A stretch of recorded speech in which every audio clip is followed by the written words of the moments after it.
guys, it's Jess from Honest Fiction, and welcome back to my channel. So today is officially the first day of Summerween, and Summerween is a readathon that is hosted by OliviaReadsALatter and Gabby Reads, two of my all-time favorite booktubers. They make amazing content. I suggest checking out both their channels. But anyway, Summerween is just when you get to read a bunch of very spooky books. And there's some really cool prompts. So the first one is read a paranormal book, read a horror book, read a book in the dark, which I think is going to be really fun, read a book with Halloween colors, and then make or bake a scary spooky treat. So I'm excited. I have a lot of books on this TBR. However, I didn't realize that Summerween was going to be the same time as the 4th of July. So I have a lot of plans this weekend. I'm hoping to read all of these books, but if I don't get to one, it's a possibility. So the books I have are The Only Good Indians by Stephen Graham Jones, and this is going to fit the horror and paranormal prompt. I know nothing about this book, like absolutely nothing. I just know that it was super popular this fall, so I figured it would work. I'm excited. I'm hopefully not going to be too scared. I'm a little bit of a wimp, but I think this is going to be really good. And then the other one is The Plot. So this is a graphic novel, and I figured if for some reason I wasn't able to finish The Only Good Indians, this will count as my horror and paranormal. I actually also have no idea what goes on in this book, but judging by the cover, I'm thinking horror, I'm thinking ghosts, thinking some paranormal creatures. I think it'll be really good. And then one that I really want to get to that doesn't actually fit with either of the prompts, but is a thriller, is The Last Time I Lied by Riley Sager. So I figured worst case scenario, I just read this one in the dark. And I know this takes place at a summer camp, and I think there's a murder, and it's by Riley Sager, so I figure it's gonna be good. And piggybacking off that, I also ordered Survive the Night by Riley Sager. That's his newest book. Unfortunately, I got it as my book of the month add-on, not realizing that I wasn't gonna get it in time for this week. So I'm gonna be listening to that on audio format, which is fine. I think that'll also be perfect. I can listen to that in the dark and while I'm driving. So that should be good. And the last book I'm gonna be reading is Hairpin Bridge by Taylor Adams, who's also the author of No Exit, which is by far my favorite thriller. So I'm excited. I think that's about a girl who loses her twin sister and has to figure out if it was a murder, if it was a suicide, or what really happened. It's gonna be good. I'm very excited to read that one as well. So those are all the books I'll be reading. And yeah, hopefully this goes smoothly. I'm very excited. I think today's only like my only full day off, so I think we're gonna be baking or making a treat today. I'm thinking Rice Krispie treats and maybe put on some like spooky decorations. So we'll see how that goes. But anyway, I hope you guys enjoyed this vlog. And yeah, let's let the spooky horror begin.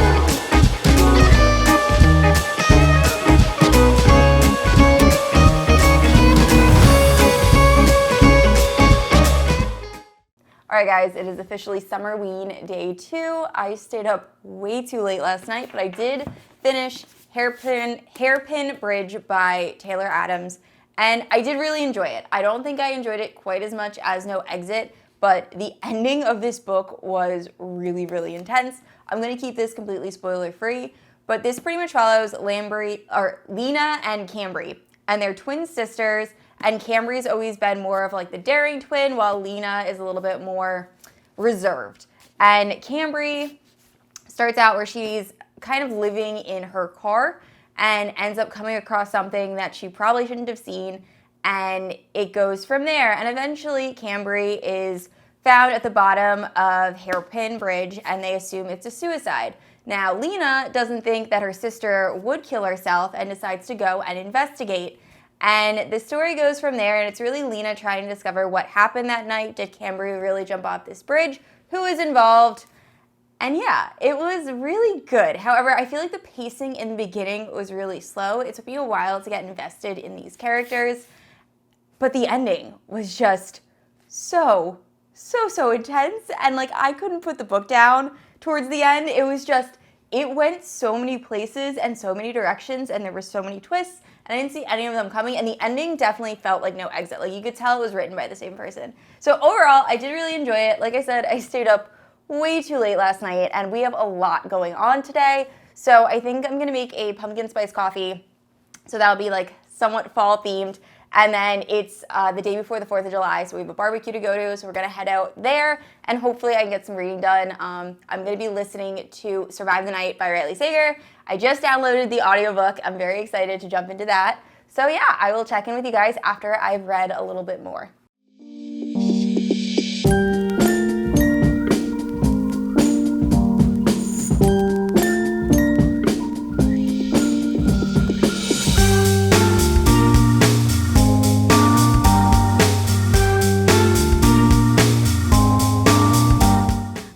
So I have done a terrible job of updating all of you with what I am reading. Like I said, 4th of July weekend was insanity. It was just, we were going from one place to another, and I felt like I had no time to vlog, but I actually did finish Survive the Night by Riley Sager, and I did enjoy it. So let's talk about that for a second. It follows a girl named Charlie, and she is obsessed with movies, but because of trauma, she sometimes will like warp reality in her head to match different movies. So if she's feeling some sort of way and is just has a lot of anxiety, she might see a movie in her head instead of seeing what's really going on. So she's not the most reliable narrator, and her friend was just recently killed. So she's trying to leave college, go back home right after her friend's murder, and she starts to suspect that the man who's driving her could be a murderer, or could be something mischievous. But I did really enjoy it. I really enjoyed the parts. I'm gonna keep this completely spoiler free.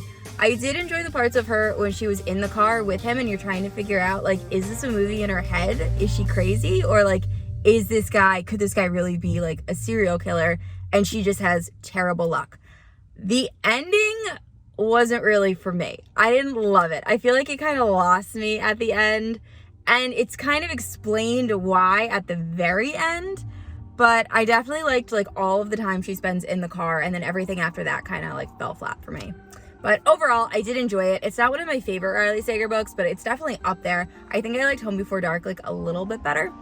And I started The Only Good Indians, and I very quickly decided to put it down. So I don't think I'm gonna finish reading it. This is the slightest of spoilers. I don't even think it actually has anything to do with the plot. I only read about 5 chapters in, and there's 2 animals that die, or at least one animal that's definitely dead, and then another one that was like in a very not great place. So I can't read about animals being hurt or injured. I don't know what it is. I am fine reading thrillers where like people are murdered, but I can't do animals in pain. I can't do it. So I put that down. I don't think I'm gonna read that. But instead I picked up Horrorstor by, I think, Grady Hendrix, maybe? That could completely be the wrong name. And I'm loving it so much, mostly because I'm in the process of moving, and I've been wanting to go to IKEA really badly, and this is just making me want to go to IKEA so much more. But it's like, I think I'm on chapter 6. It's very short. I'm actually listening to it on Audible, and I think it's only like 4 hours long, and I listen to things typically on like 2.5 speed. So I plan on finishing this by the end of the day, and I'll definitely update you guys. But I think it's like a cursed IKEA, essentially. And I love it. And I love IKEA, and there's not one anywhere near me. So anytime we go to IKEA, it has to be like a full-on planned out trip. And I really want to go to IKEA now. But anyway, that's it with the readings. I'm hoping to finish Horrorstor today, and then also probably read the graphic novel I talked to you guys about, The Pact. I want to read a little bit of that today. And then I'm hoping to get a lot of reading done Tuesday, Wednesday, and then most of Thursday. So we'll see what happens. I want to finish The Last Time I Lied as well. I started that and then also put that down.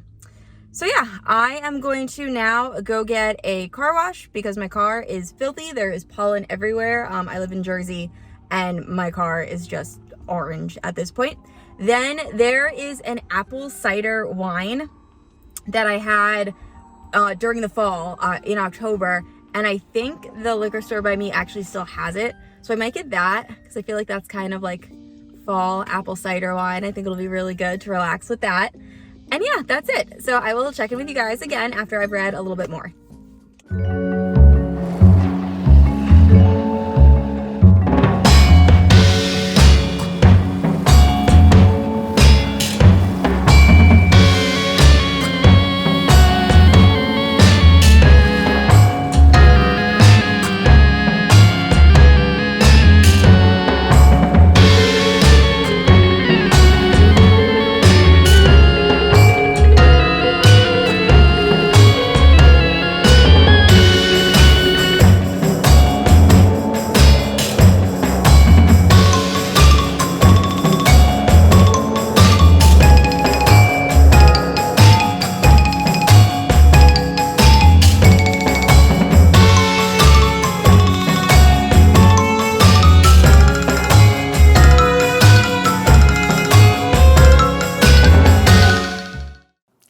Alright guys, I just finished reading Horrorstor by Grady Hendrix. So I actually was listening to this on audio format in the car, and then this ended up coming in early. It wasn't supposed to come in for another 2 days, so I was kind of following along with this book.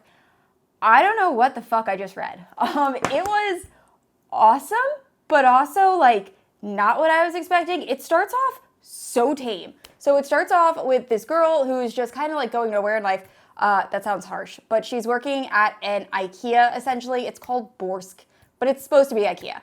And she's just has a very like mundane life, just goes to work, does retail.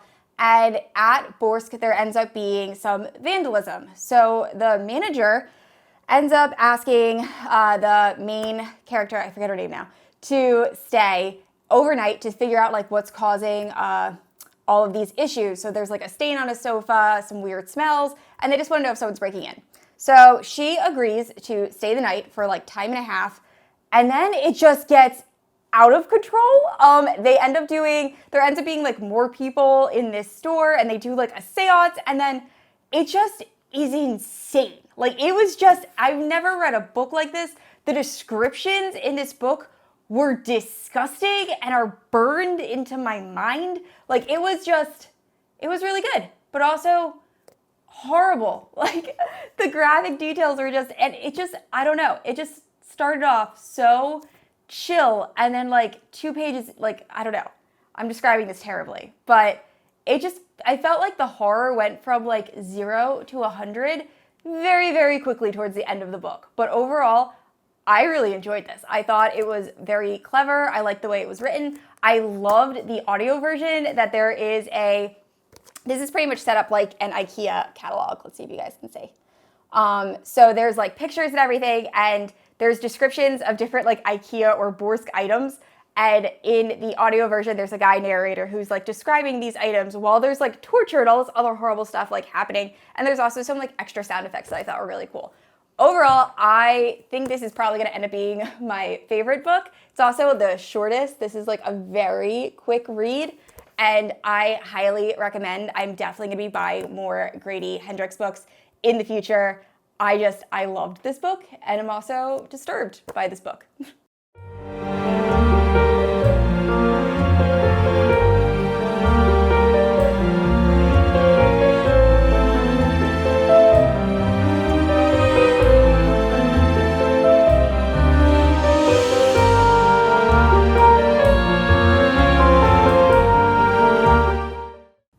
Alright guys, it is officially the end of Summerween. Actually, Summerween ended 2 days ago, but I didn't have time to film this outro until now. I ended up reading 4 books overall, and let me talk about the last 2 I read. So I read The Last Time I Lied by Riley Sager, and this ended up being my favorite out of all of the books I read for Summerween. This is the book I ended up reading in the dark, and it was incredible. So it follows a girl who, when she is younger, she is sent to a summer camp, and all of her cabin mates end up disappearing. and she is completely traumatized, and she kind of ends up having a slight mental breakdown. She starts visualizing all of the girls that used to be in her cabin when they're not actually there. So she becomes a painter to kind of deal with this trauma, and then the owner of the camp comes and says that she wants her to come back to camp. They're going to reopen the camp after the girl's disappearance. I think it's like 15 years later, and she decides that she's going to go and try to like brave it. And then things escalate and go from there. And it is so good. The ending of this book, I feel like I've said the ending of this book for every single one of these thrillers, but this one in particular, I closed the book and just like stared at a wall for a few seconds because it was just not what I was expecting, and it was so, so good. So I highly recommend The Last Time I Lied. I really enjoyed it. And then the other book I ended up reading is actually a graphic novel, and that is The Plot. The drawing style in this is so, so cool. So this is the cover. You can kind of see. Focus camera. There we go. I just love the art style. It's really cool. This is like a haunted house story, which or did I say the plot? Yeah. It's a haunted house story, which I wasn't expecting. And it's this man who ends up gaining custody of his niece and his nephew and moves them back into his childhood home, which is right next to this like super creepy bog. And there's just a bunch of mysterious and like creepy things that end up showing up. And the art style, once again, I keep talking about the art style, is really, really cool. You can like see things in the shadows, and it's just done very well. It's very much like a horror movie, but in graphic novel form. I've already ordered the second one in the series. I will be continue reading it. It was really good.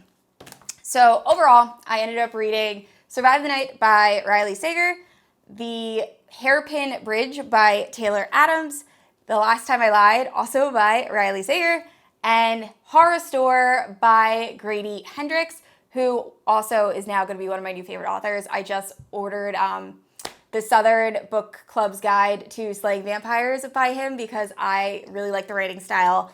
It was just very clever and very fun. So that's it. Those are all the books I read for Summerween. I can't wait to do this again. Hopefully, I think they do a Winterween, Gabby Reads and Olivia Reads a Latte, so I'm hoping they do that. But I hope you guys enjoyed this vlog, and I will see you all next week. Bye.